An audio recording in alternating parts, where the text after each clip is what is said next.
एक दिन एक लड़की ने अपने पिता से पूछा, पापा क्या आप कभी मेरी वजह से रोए हैं?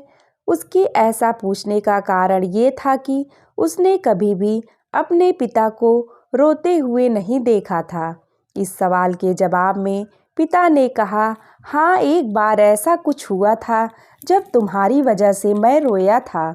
यह सुनकर लड़की उस बात को जानने के लिए उत्सुक हो गई कि आखिर वह क्या बात थी जिसने उसके पिता को रुला दिया था।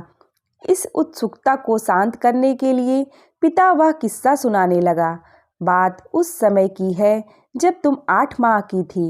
एक दिन मैंने तुम्हारे सामने 3 चीजें रखी, एक पेन, एक सिक्का और एक खिलौना। मैं ये जानना चाहता था कि तुम उन चीजों में से क्या उठाओगी। उनमें पेन बुद्धिमत्ता का प्रतीक था, सिक्का धन का और खिलौना मनोरंजन का प्रतीक था। मैं ये सब बस एक जिज्ञासा के कारण कर रहा था।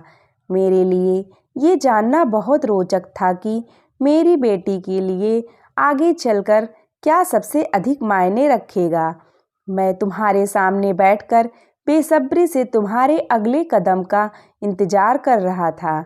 मैंने देखा कि कुछ देर बैठकर तुम उन चीज़ों को देखती रही, फिर घुटने के बल पर चलते हुए उनकी ओर बढ़ी। जब मैंने तुम्हें आगे बढ़ते हुए देखा तो मेरी धड़कनें मानो सी रुक गई, लेकिन अगले ही पल तुमने उन सभी चीज़ों को अपने हाथ से एक तरफ हटा दिया और आगे बढ़कर मेरी गोद में चली आई। बस यही वो पल था जब मेरा दिल भर आया था और तुम्हारी वजह से मैं रो पड़ा था। यह किस्सा सुनकर लड़की की आंखों में आंसू आ गए। दोस्तों, अगर आपको हमारी कहानी पसंद आई हो तो हमारे चैनल को लाइक एंड सब्सक्राइब ज़रूर करिएगा।